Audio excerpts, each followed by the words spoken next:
Nós vamos meditar na palavra de Deus. Abra a sua Bíblia aí, em Lucas,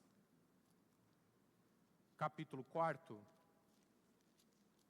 Evangelho de Lucas, capítulo 4.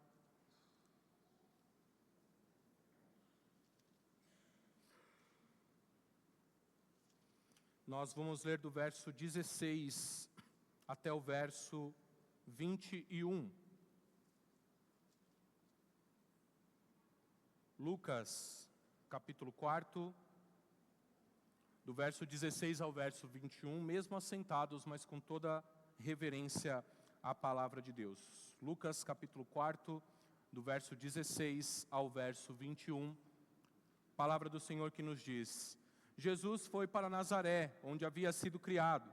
Num sábado entrou na sinagoga, segundo o seu costume, e levantou-se para ler. Então lhe deram o livro do profeta Isaías, e abrindo o livro, achou o lugar onde está escrito: O Espírito do Senhor está sobre mim, porque Ele me ungiu para evangelizar os pobres. Enviou-me para proclamar libertação aos cativos, e restauração de vista aos cegos, e para pôr em liberdade os oprimidos, e proclamar o ano aceitável do Senhor. Tendo fechado o livro, Jesus o devolveu ao assistente e sentou-se. Todos na sinagoga tinham os olhos fixos nele. Então Jesus começou a dizer: Hoje se cumpriu a escritura que vocês acabam de ouvir. Palavras para nossa salvação. Feche seus olhos, curva sua fronte, permaneça na presença de Deus e faça aquela oração de sempre. Senhor, fala comigo para que você escute a voz de Deus no seu coração. Senhor, nós te damos graças pela tua palavra aberta diante de nós e pedimos em nome do Senhor Jesus, ao teu Espírito Santo, meu Deus, fala conosco, Senhor, nessa hora. Traduz, ó Pai, a mensagem do Senhor sobre os nossos corações, para as nossas vidas, e que nós aqui, Senhor Deus, possamos, ó Pai, considerar as Tuas coisas, considerar a Tua palavra em cada passo que nós damos. Que saiamos daqui, Senhor Deus, hoje inspirados pela Tua palavra, em nome do Senhor Jesus. Usa este servo pecador e imperfeito, mas usa conforme o Teu querer e alcança o coração do Teu rebanho amado. Em nome de Jesus, nós oramos e agradecemos. Quem crê diz amém. Louvado seja o nosso Deus. Irmãos e irmãs, nós estamos aqui meditando sobre o reino que há de vir, o rei que há de vir. E nós já começamos essas meditações já há algum tempo. Hoje nós vamos tratar de mais uma dessas mensagens, dessa série de mensagens, que é a mensagem do rei. Mas antes da gente partir para o nosso texto, queria fazer uma pergunta aí. Você já ouviu falar da Lei Áurea? Já ouviu falar da Lei Áurea? Pois é.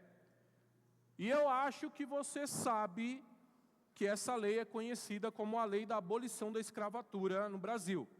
A lei que acabou com a escravidão no Brasil. Mas você sabe o que diz essa lei? Você sabe o que diz exatamente essa lei? É uma lei. Ela foi promulgada, ela foi assinada por uma autoridade, ela tem palavras lá, ela está assinada. E a gente fala tanto da Lei Áurea, mas não sabemos, quase ninguém sabe o que está escrito nessa lei. São só 2 artigos. Então presta atenção, que eu vou ler aqui para vocês. A princesa imperial regente, em nome de sua majestade, o imperador, senhor Dom Pedro II, faz saber a todos os subditos do império que a Assembleia Geral decretou e ela sancionou a seguinte lei. Artigo 1º. É declarada extinta desde a data desta lei a escravidão no Brasil. Artigo 2º. Revogam-se as disposições em contrário. E acabou. Com essa lei de 2 artigos, a escravidão foi abolida do Brasil. Só que eu acho que você estava esperando algo a mais. Eu acho que você estava esperando um documento maior, alguns outros ditos, porque parece que esses 2 artigos aqui não fazem jus a todo o processo de abolição da escravidão. Essa realidade aconteceu aqui no Brasil, foi possível por causa de uma luta intensa, uma luta popular intensa, resistência dos escravizados, uma resistência do movimento abolicionista, e por isso foi um processo lento, foi um processo sangrento, foi um processo acompanhado de estigmas, porque os ex-escravizados não foram incluídos na sociedade depois dessa lei, eles foram marginalizados, eles foram colocados de lado, ninguém dava emprego, ninguém via com bons olhos, então ver ali pessoas que eram escravizadas, vê-las livres ali. Então, nós sabemos que as coisas não começam a funcionar aqui no Brasil depois de uma canetada, né, dessa forma, mas a Lei Áurea cumpriu um propósito, que era o propósito de ser uma mensagem simbólica de liberdade. E nas últimas semanas, irmãos, nós temos analisado aqui diferentes aspectos que Jesus cumpriu e realizou como rei. Na nossa série de sermões aqui, o rei que há de vir, nós já falamos sobre a promessa de um rei, nós já falamos no domingo passado sobre a chegada do rei, e nessa semana agora nós vamos ver a mensagem do rei. Na próxima semana, a missão do rei, e na última semana, então, antes do Natal, nós concluiremos com o reino do rei. Portanto, hoje nós estaremos concentrados na mensagem do rei.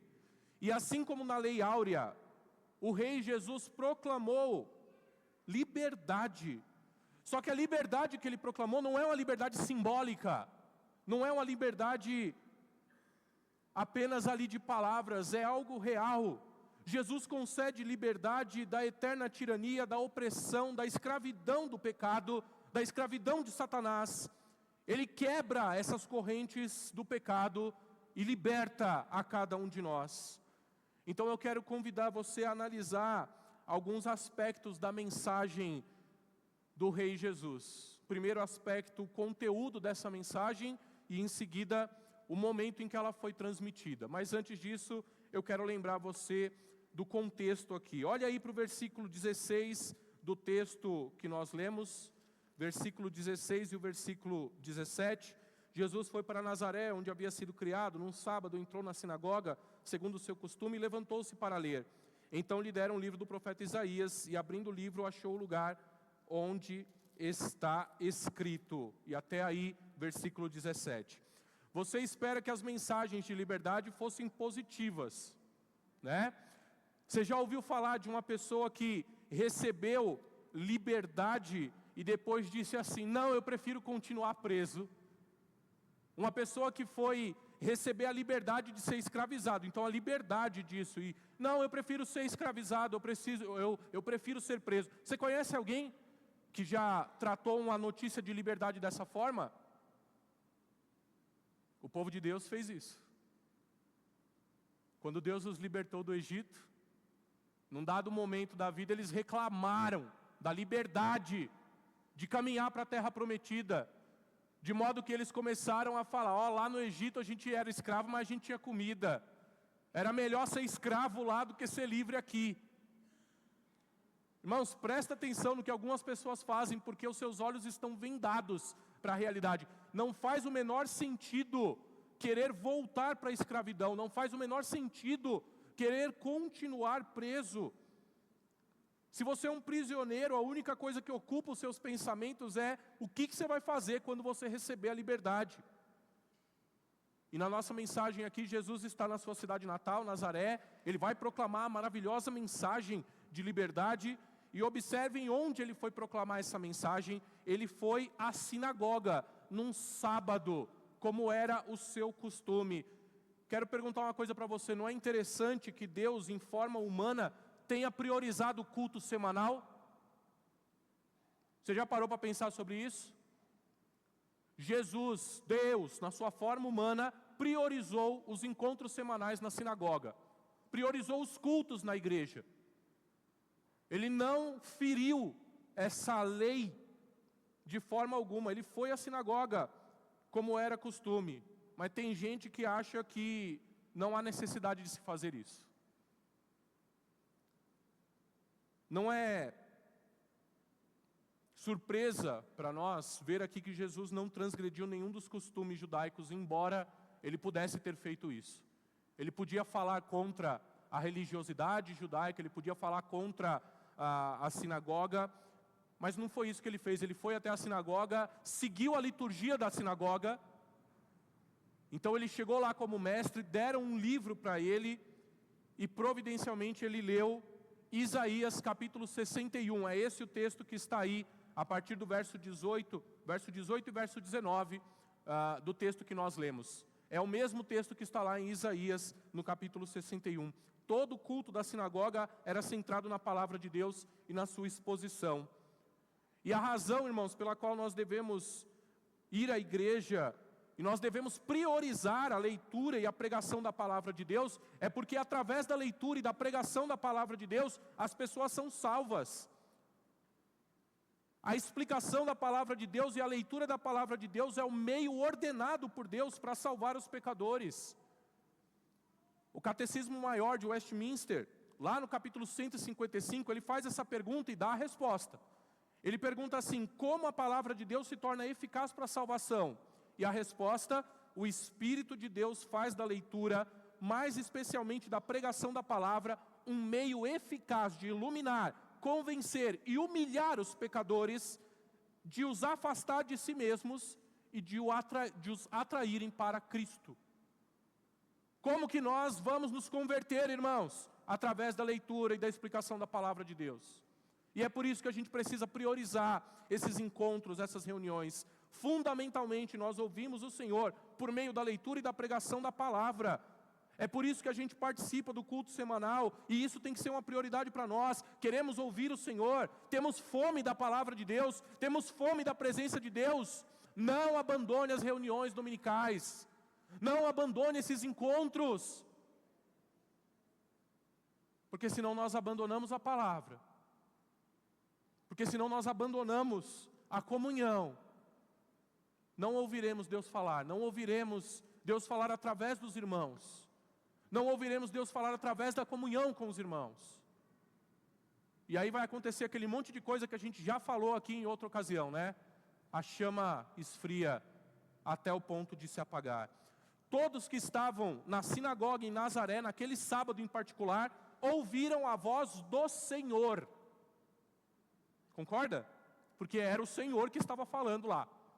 Todos eles ouviram a voz do Senhor. E nós aqui, quando pedimos na oração de iluminação que Deus fale conosco, nós cremos, irmãos, estamos ouvindo a palavra do Senhor. Então, lembrando de todo esse contexto, vamos lá para o primeiro ponto dessa reflexão de hoje, o conteúdo da mensagem do Rei Jesus. Versículo 18 e versículo 19.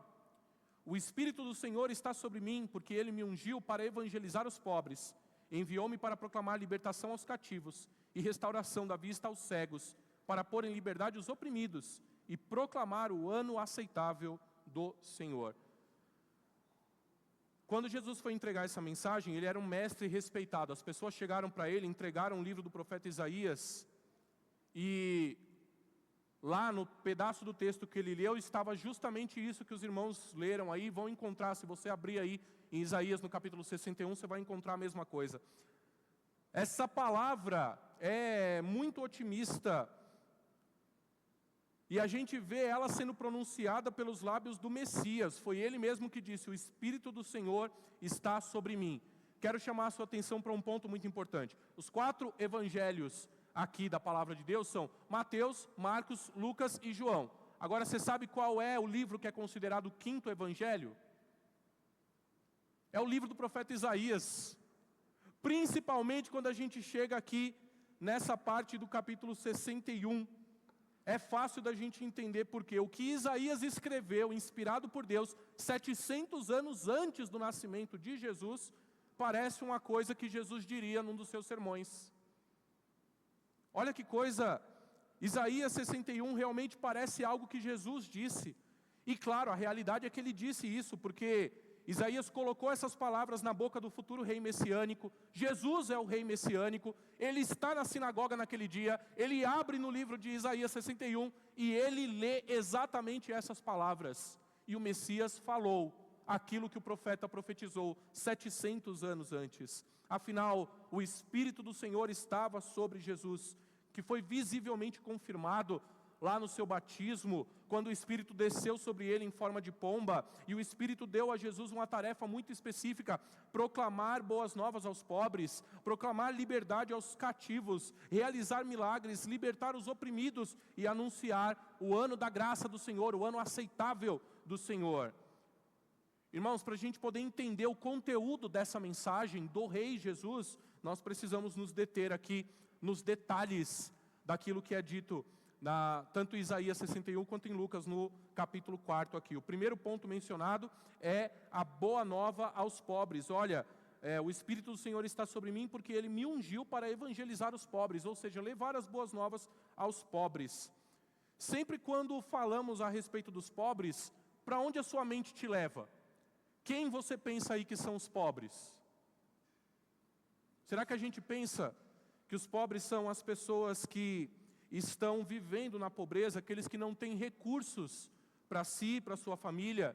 Talvez você pense aí no sem-teto, talvez você pense nos indigentes, talvez você pense nessas pessoas de vulnerabilidade aí, enfim, é para eles que a minha mente se volta imediatamente, quando eu ouço falar a respeito dos pobres.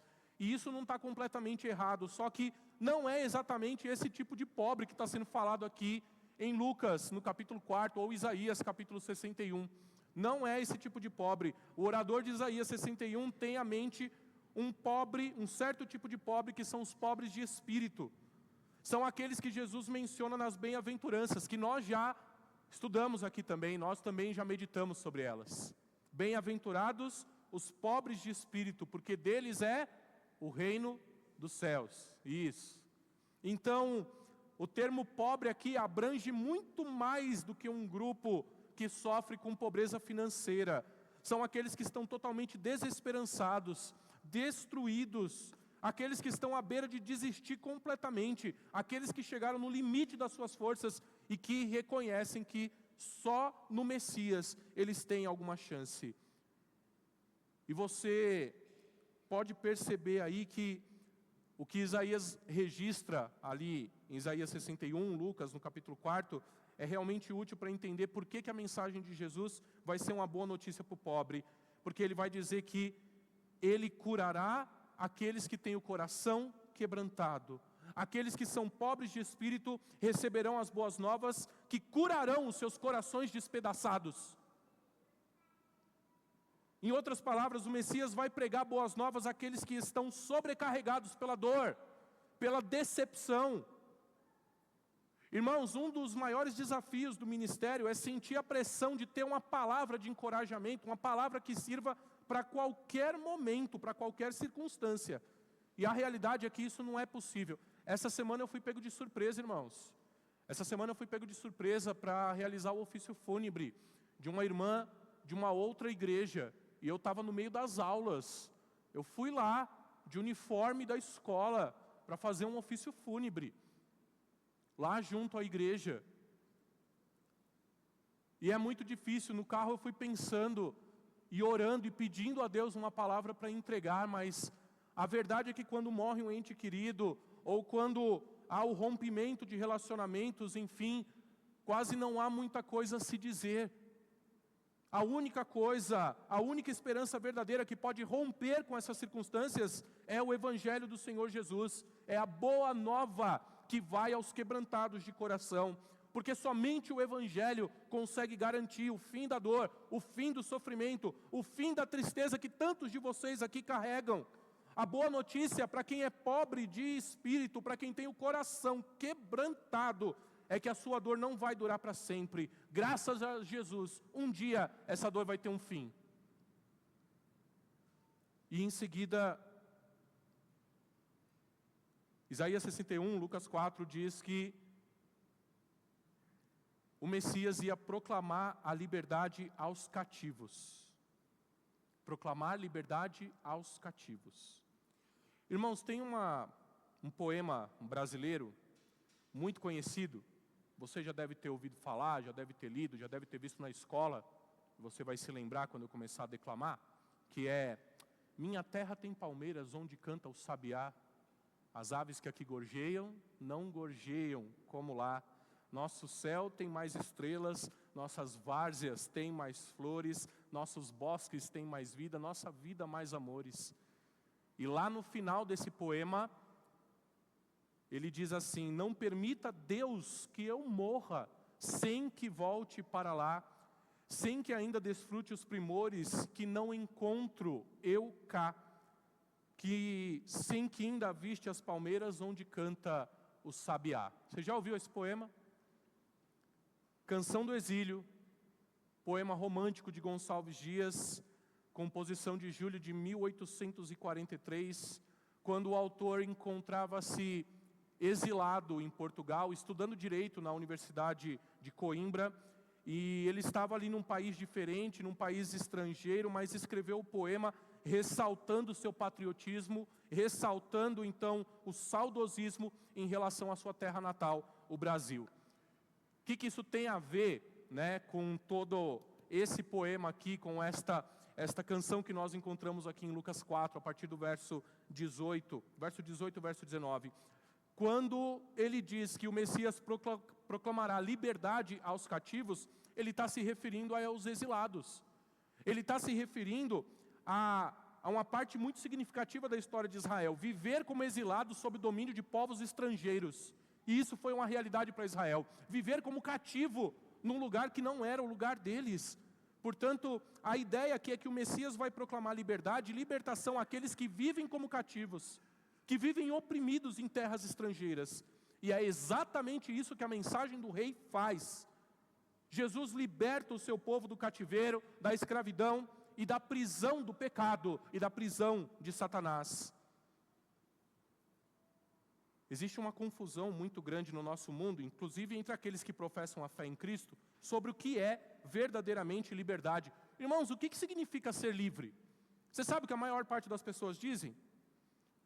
A crença fundamental é que liberdade é a capacidade de você fazer o que você quiser, quando você quiser, na hora que você quiser, com quem você quiser, especialmente quando se trata de coisas que a Bíblia chama de pecado. Sabe, a possibilidade de pecar sempre que se tiver vontade é uma das coisas que muitas pessoas realmente acreditam ser liberdade. Só que isso não é liberdade, isso é cativeiro. É como se você estivesse indo ali numa guerra para trás das linhas inimigas e você pedisse para ser preso dentro de um calabouço mais escuro que tem. Por que você faria uma coisa dessa? Por que uma vez liberto do pecado pelo Senhor Jesus, voltaríamos então a ser escravos do pecado? Na verdade, a busca por santidade, a busca por justiça, provém do amor sincero por Cristo, é onde está a verdadeira liberdade. Porque Satanás quer que você seja escravo dos seus desejos. Satanás quer que você viva cativo nos seus desejos pecaminosos. Mas Cristo quer te libertar da opressão desses desejos. E isso é ser livre. Jesus Cristo veio para libertar as pessoas do pecado. E olha, frequentemente, as mesmas pessoas que acreditam que o pecado é liberdade, acreditam que o cristianismo é cativeiro, que o cristianismo é escravidão. Mas Jesus veio para libertar, e essa é a mensagem do rei. Nós somos informados que o Messias também vai conceder recuperação da vista aos cegos. Irmãos, quando Isaías 61 aqui é traduzido, ele é traduzido dessa forma, né? A abertura de prisão para os que estão presos. E aqui a gente encontra isso também em Lucas, né? Restauração de vista aos cegos e para pôr em liberdade os oprimidos. Mas você sabe que a tradução aqui mais correta para esses oprimidos seria abrir os olhos. De modo que a melhor tradução, ela ficaria assim: para os presos, a abertura dos olhos. Porque os olhos fechados são uma prisão. Os olhos fechados oprimem as pessoas, de modo que elas não conseguem ver a realidade. Olha que coisa. E aqui a gente encontra Jesus restaurando vista aos cegos. E uma coisa que ele mesmo falou, lá em João 9, o versículo 39, eu vim a este mundo para que os que não veem, vejam, e para que aqueles que veem não vejam mais, se tornem cegos. Jesus abre os olhos espirituais para enxergar, porque uma vez que você se torna cristão, você realmente vê o mundo de outra maneira, completamente nova. Coisas que antes eram importantes para você, agora perdem a importância. E coisas que eram insignificantes para você, talvez agora se revistam de uma nova importância. As vistas são transformadas porque elas são abertas pelo Senhor Jesus. As vidas são transformadas diante da luz do Evangelho. E tudo isso proclama a bondade e a graça de Deus. É o ano aceitável do Senhor. Você sabe o que é o ano aceitável do Senhor? Se você conhecer aqui um pouquinho das leis judaicas, você vai ver lá que eles tinham uma série de anos comemorativos ao longo da sua caminhada. A cada 7 anos, existia ali um ano sabático. Esse ano sabático era o ano em que eles não plantavam nada, em que eles não colhiam absolutamente nada. E depois de 50 anos, eles tinham lá um ano chamado Ano do Jubileu. Está lá em Levítico, no capítulo 25. O Ano do Jubileu. E o Ano do Jubileu tinha instruções específicas do que era para fazer. E uma dessas instruções era proclamar liberdade por toda a terra entre todos os seus habitantes. Você sabe o que é o ano do jubileu? É o ano aceitável do Senhor.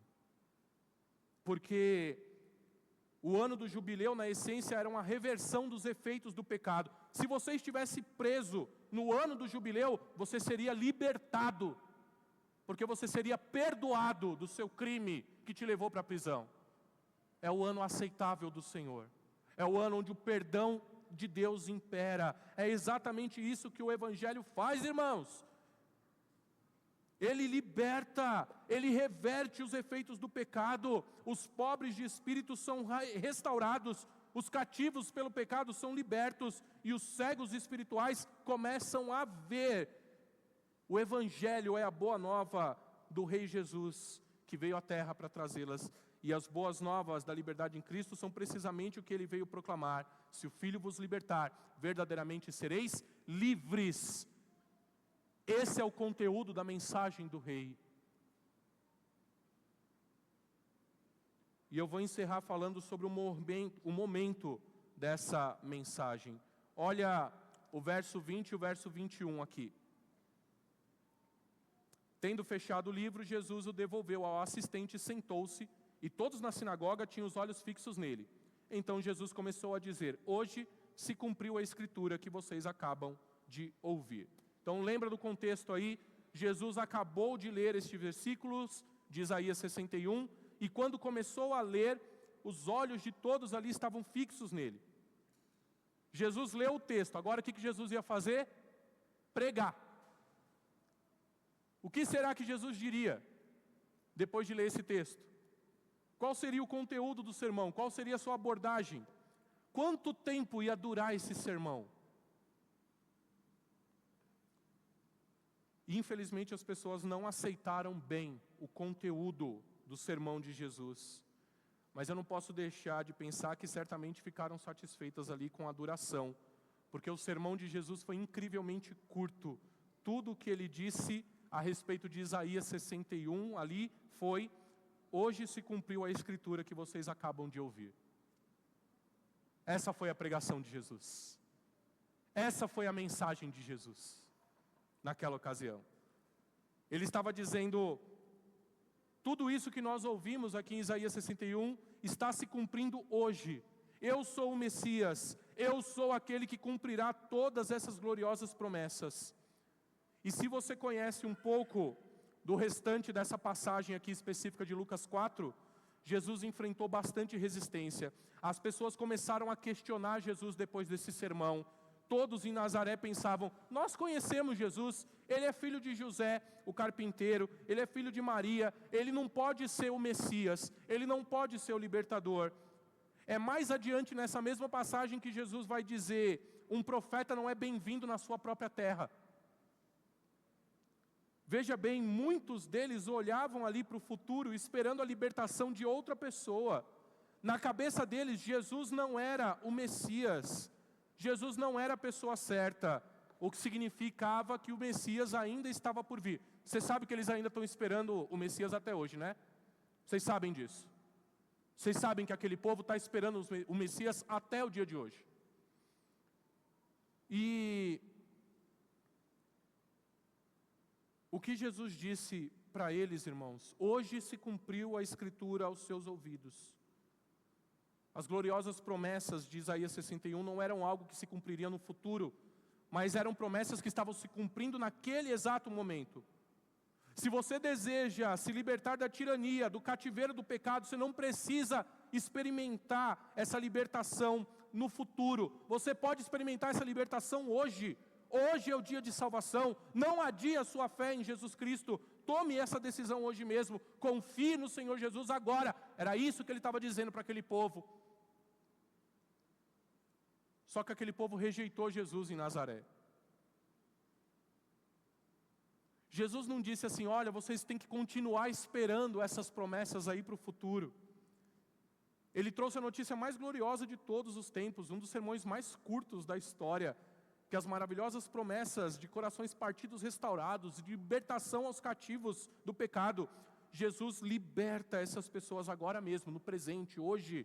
Não era uma realidade futura, era uma realidade presente. E o que isso tem a ver com a gente? Isso tem a ver que muitos crentes hoje estão no mesmo estado que essas pessoas aqui. E tratam Jesus da mesma forma que essas pessoas trataram. Essas pessoas têm uma escatologia subrealizada. Já estou terminando, tá? Uma escatologia subrealizada. Você sabe o que é isso? É um nome chique da teologia para explicar algo muito simples. Significa que você pensa que todas as promessas do Evangelho se relacionam e impactam só o seu futuro, não o seu presente. Muita gente dentro das igrejas pensa dessa forma. Que as promessas de Jesus são só para o futuro. É só para longe, não é para agora. O Evangelho é só o veículo que vai te levar para o céu. Não tem nenhuma influência com aqui e com agora. Uma escatologia subrealizada acredita que o Evangelho é como se fosse um seguro contra o incêndio. Você tem um seguro contra o incêndio na sua casa? Você tem e você paga e você espera não usar nunca, né? Pois é. As pessoas estão tratando o Evangelho desse jeito? Tem o Evangelho aqui, estão ouvindo as palavras de Jesus agora, mas pensam em não usar elas agora. Não alcançar os benefícios dela agora, é só para o futuro. Não tem efeito no seu dia a dia.